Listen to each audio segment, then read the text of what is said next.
Can I ask you something? Does it seem like you and your team are always in crisis? One thing happens and it cascades to the point that your team is struggling, engagement is low, and you are apologizing to a lot of your customers. Crisis, especially if it's foreseeable, is a real drain on your business and your business operations. And that's what we're going to discuss today on Experience Leadership.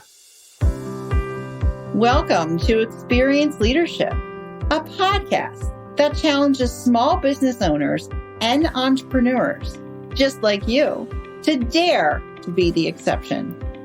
Join our host, customer experience expert Marc Haine, as he uncovers relevant and timely content to help you script and direct your business and teams to create jaw-dropping experiences your customers and staff deserve. Here is the host of Experience Leadership, author of Lights, Camera, Action, customer experience expert Marc Haine. Welcome to this episode. This is where small business owners and entrepreneurs pick up core skill sets to help them create the jaw-dropping, show-stopping experience that their customers and, of course, their employees deserve. My name is Marc Haine. I am your service expert, master of experiences, and, of course, your host. And today I'd like to discuss the constant turmoil of crisis in your business. Today, I will put a spotlight on 4 key steps that you can take to move yourself from the distraction of crisis to what I call effective proactivity. So stick with me because it's going to be a really good show.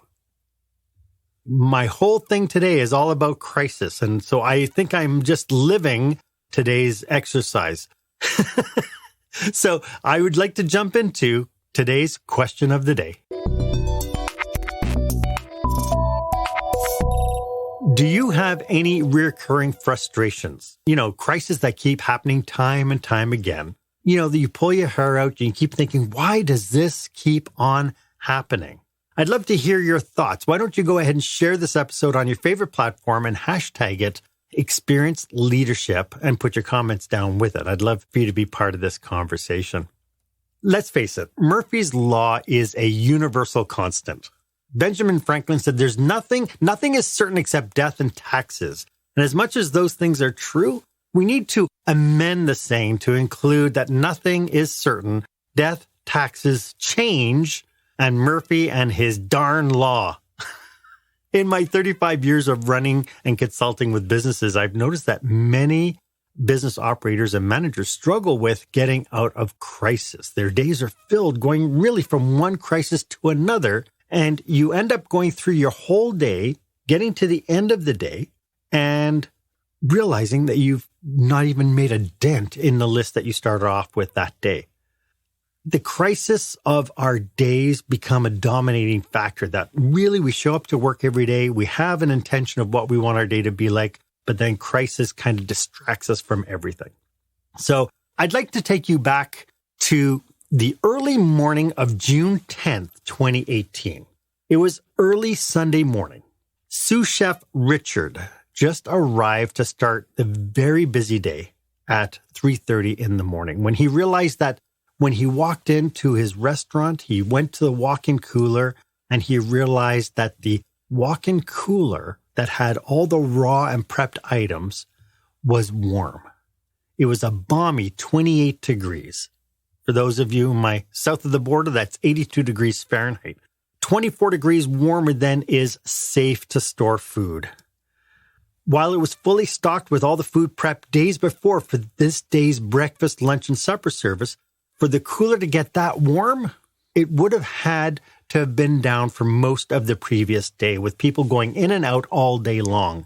In a panic, he now had to scramble his team and his resources to compensate and get ready for the day's food service for 250 people. I mean, he had to do 200, all these different meals, right? And especially, he's there at 3:30.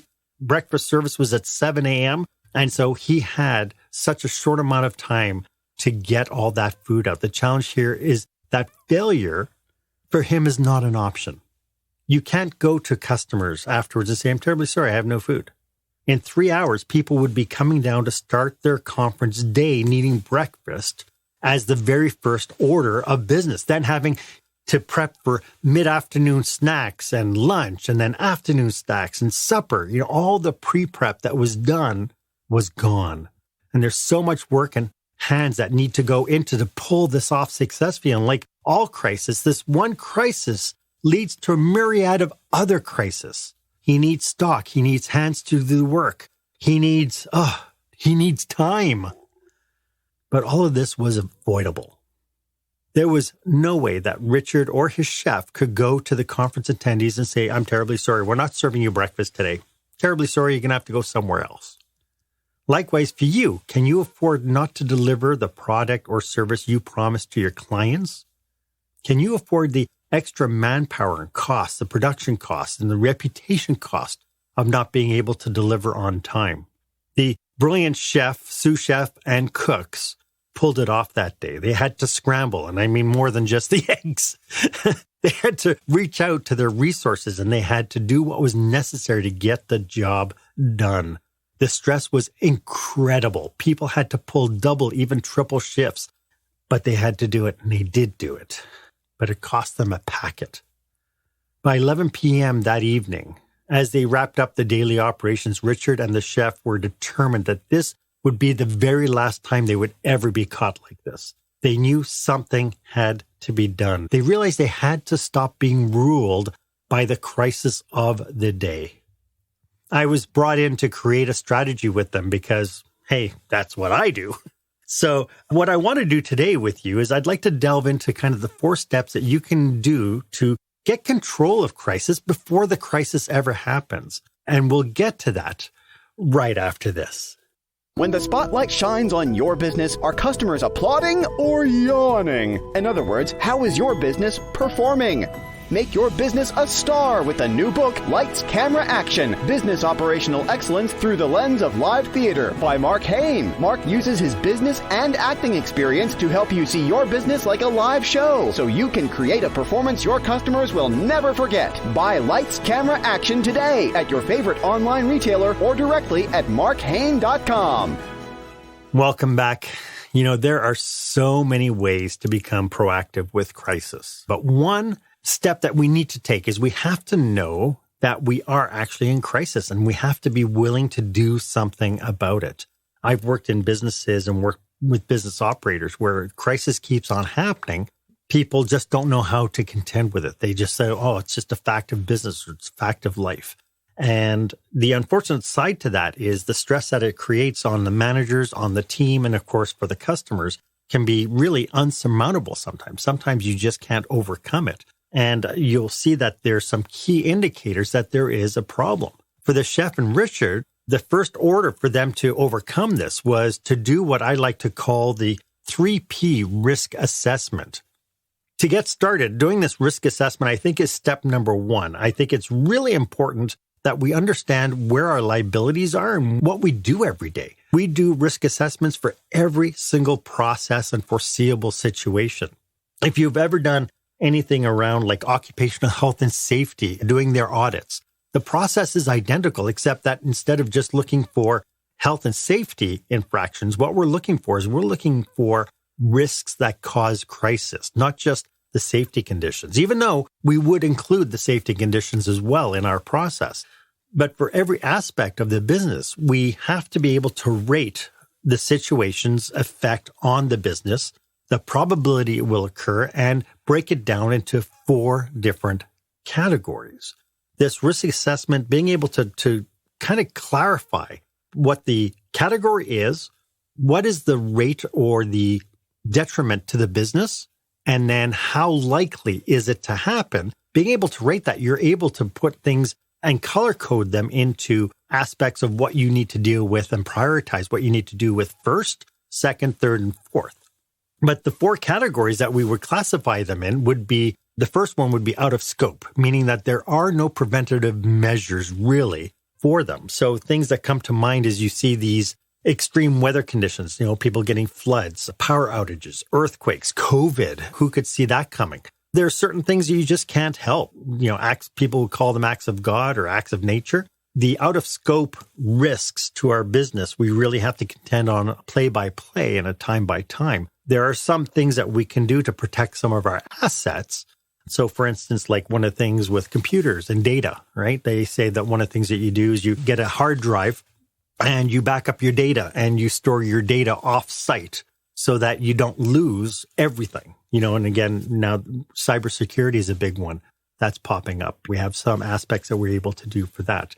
Being able to do out of scope and be able to put a policy together later on, and we'll get to one of the other categories in a minute, but being able to put a process together of what happens when these out of scope situations happen, I think is absolutely essential, even though chances are we might not be in the middle of an earthquake or a flood or something else, depending where we live. The other category is props. I use the word props because of my theater background, but this is basically all the pieces of equipment that we use. Anything that we use in our business, in our department, that we use in production and delivery of products and services, I call a prop. Just recently, one of my colleagues, Mark Gordon, just did a recent post where he was in a restaurant. It was a Starbucks or a coffee shop. I shouldn't say a brand name, but it was a coffee shop where he was standing in line and somebody ahead of him had paid for something. But because the receipt didn't print out, the customer wasn't sure if the transaction went through or not. And he started arguing with the server about the fact that he doesn't want to put his credit card in again because he doesn't want to get billed twice. And Gordon was talking about how this customer interaction with the clerk just held up everything so long that he actually ended up walking out because it was taking too long for the clerk to deal with this one customer that he didn't want to wait anymore. So the effect that has, and I wrote back to him and I said, well, there is a process with the debit machines that you can do a very quick reading. You can tell if something goes through very, very quickly. But here's a situation where the prop, which was the debit machine, didn't respond or didn't work the way it was supposed to work. And because of that, the server was handicapped. She was stuck.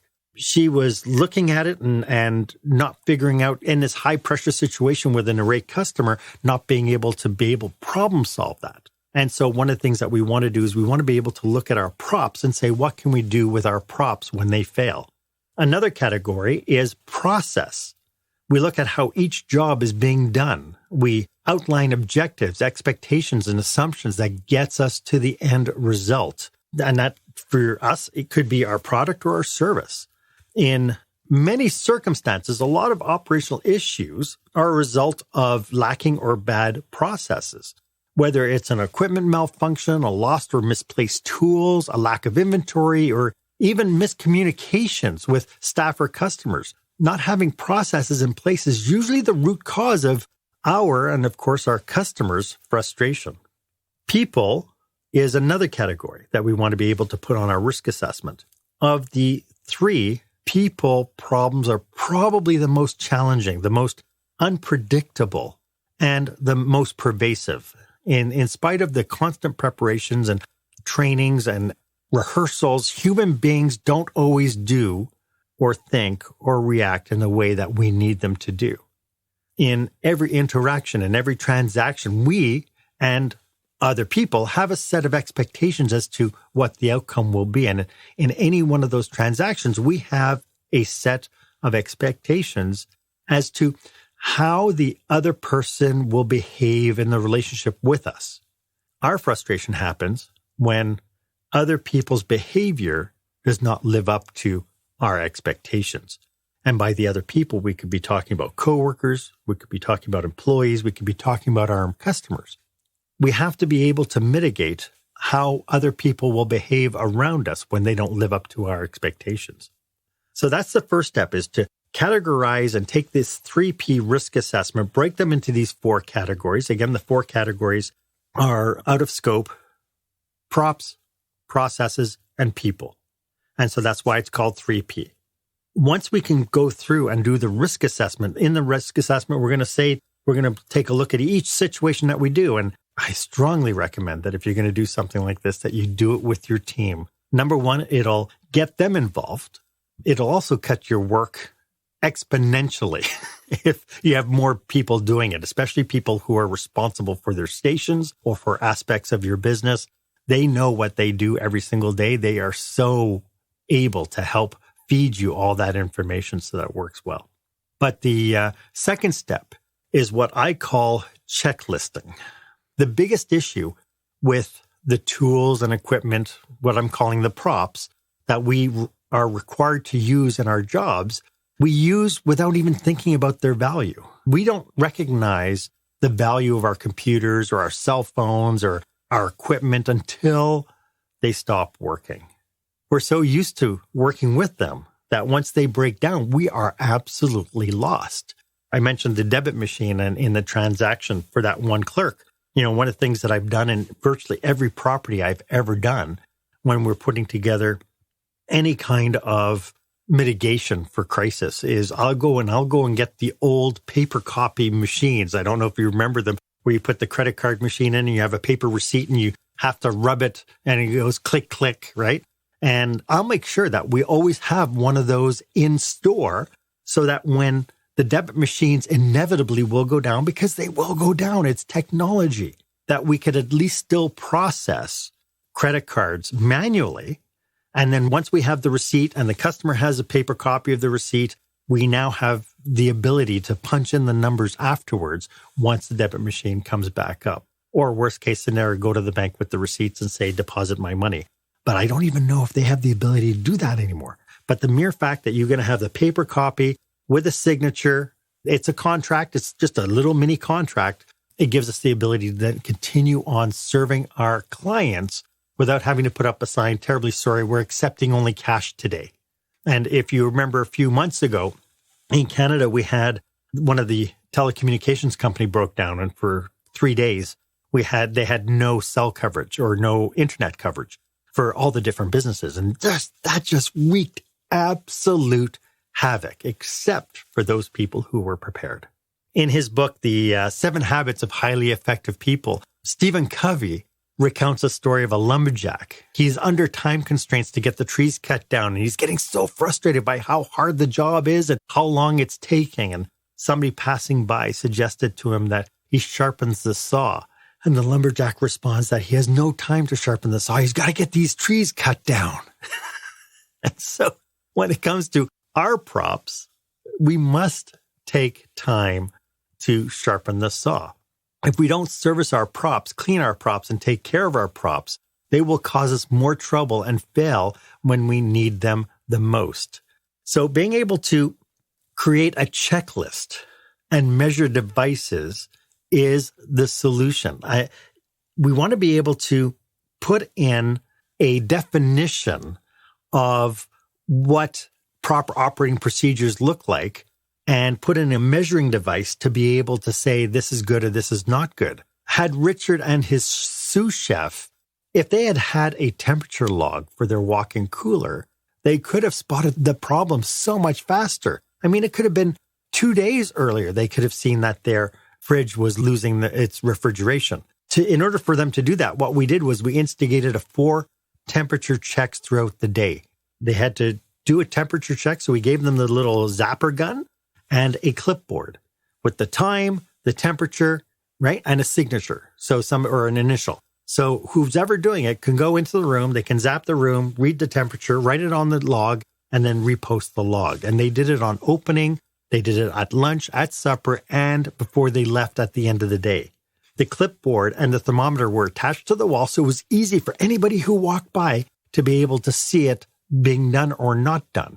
And it was the kitchen's rule, whoever came by it, so anybody at lunchtime had to go in and zap it. They did the temperature check and they wrote it down on the sheet. So you could see from every few hours, you would have a reading in the fridge so you could tell if anything was happening. For props, we need to have a defined measure of effectiveness, right? If it's a computer, right? Or for the internet, you can do a bandwidth search every single day. You can come on, open up your computer, go to fast.com and check to make sure that your bandwidth is there. If it isn't, first thing in the morning, maybe before everybody gets there, we need to reboot the routers so that everybody has the optimum speed on their computers. For people who are using debit machines or point of sale machines, the paper rolls will always turn red as it approaches the end of the roll. That tells you, as it gets to that red spot, it tells you that it's time to change the paper. But a checklist, an opening checklist that includes A survey of all the receipt printers at the beginning of the shift will give you an indication of how much time you have left in those roles. And the checklist will even tell you if you have a replacement ready to go. So you go through the checklist, you check all the printers, and you see that, oh, okay, I need printer number 2 needs more paper. You go to where you store the paper and you're just making sure that you have paper ready to go so that if it does run out during the shift, it's a question of just picking it up from wherever it's stored, replacing it, and you're going. It's no longer a crisis, as opposed to one operation where they ran out in the middle of the shift, the cash register ran out of paper, and then they held up the whole line of people as they went running around looking for paper rolls to put into this cash register. So it was a challenge. So as you go through your 3P risk assessment, one of the things we want to look at is we want to look at what things can we use to create a checklist for that can become a constant ongoing habit of doing an opening checklist, a midday checklist, a closing checklist, whatever that might look like for your business. And then the third step is to create standard operating procedures. For every process, a standard operating procedure needs to be established. Anytime that a human being has to do something, you have to be able to set the standard operating procedure down. It establishes a baseline for how we do things. The one company that I have a ton of respect for when I was 17 years old and was working for McDonald's, they are brilliant in the way that they have kind of these standard operating procedures. And it is absolutely brilliant. And if you ever watch the movie The Founder with Michael Keaton, it talks about Ray Kroc and it talks about the launch in the early days of McDonald's. And you'll see that, one of the McDonald brothers is in one of the scenes is checking French fries and he's got a clipboard and he's got a stopwatch and he's measuring how long it takes to cook the fries and the temperature of the fries and he's monitoring them. This is their way of being able to establish the baseline to be able to create a standard operating procedure. And everything that they did with the electronic timers, everything happened in order to facilitate and be able to live up to the standard operating procedure. The reason why SOPs, or standard operating procedures, are so valuable is because as human beings, we are always looking for shortcuts. We're always looking to make things, especially repetitive tasks, easier on us. And as things evolve, procedures will change. A standard operating procedure helps us establish a standard by which we work. And if you have a culture that understands that the standard operating procedure is there, this is how we operate, the end result should always be really consistent. However, we have to get the stakeholders, the people who are responsible for executing the standard operating procedures, we should always get them to review the standard operating procedure at least once a year to make sure that the conditions, the objectives, or the processes haven't changed, or maybe they do need to be changed. And then we need a deeper execution or a deeper analysis of the standard operating procedure. So that's the first 3. I'd like to get into number 4, and we'll do that right after this. Attention, meeting and event planners. Is your company or association planning a live or virtual conference, seminar, staff retreat? Are you looking for a fresh, energetic perspective on what it takes to put on a jaw-dropping experience for your customers or staff? Book Customer Experience Expert Marc Haine for your next group event.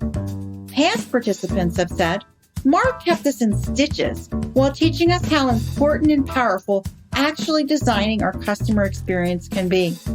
Read more testimonials and find out how Marc can serve you and your group at marchaine.com. That's marchaine.com.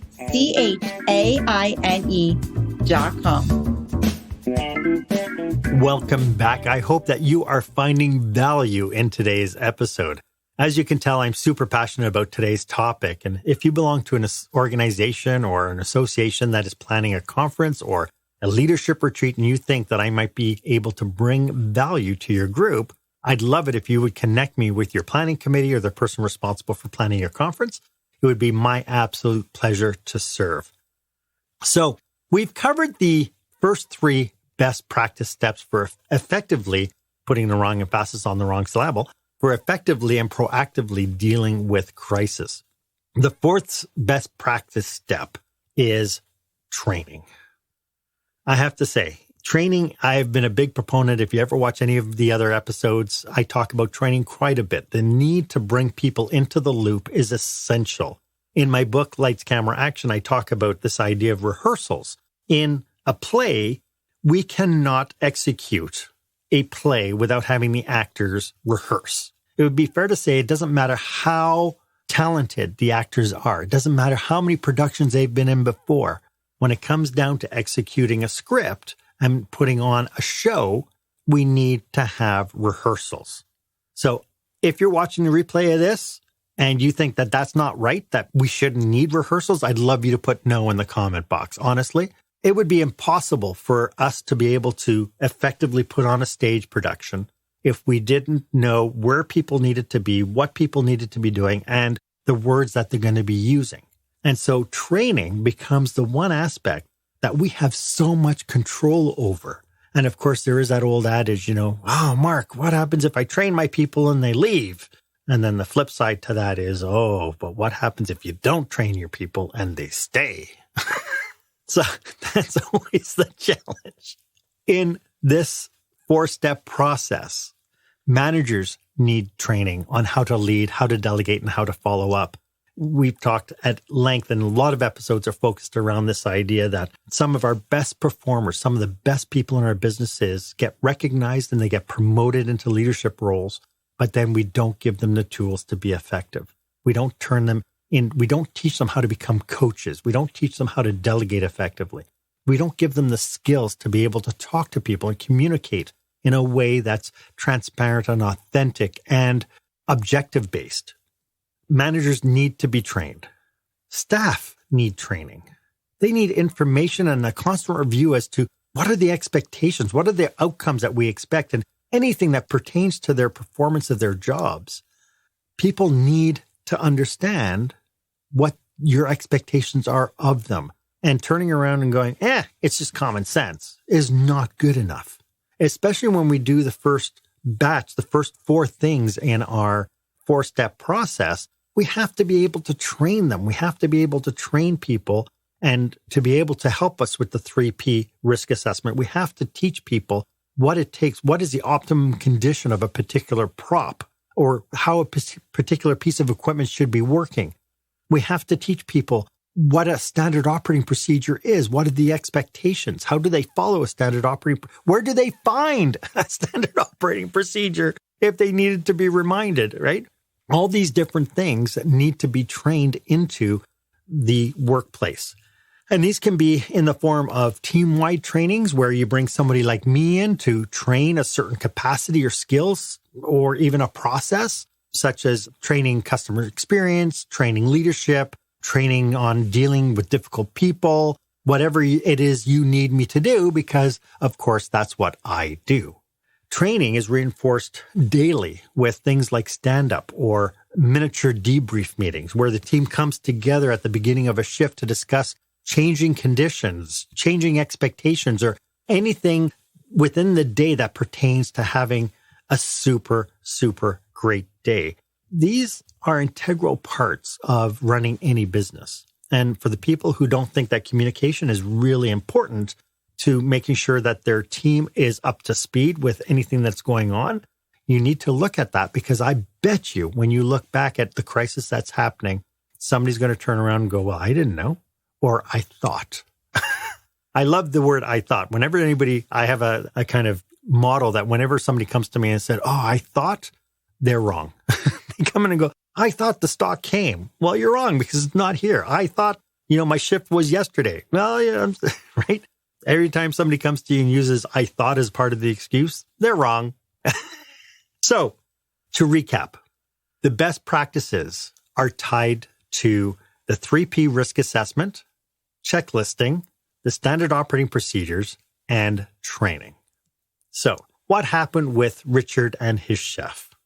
I can say that I was invited to their New Year's celebration.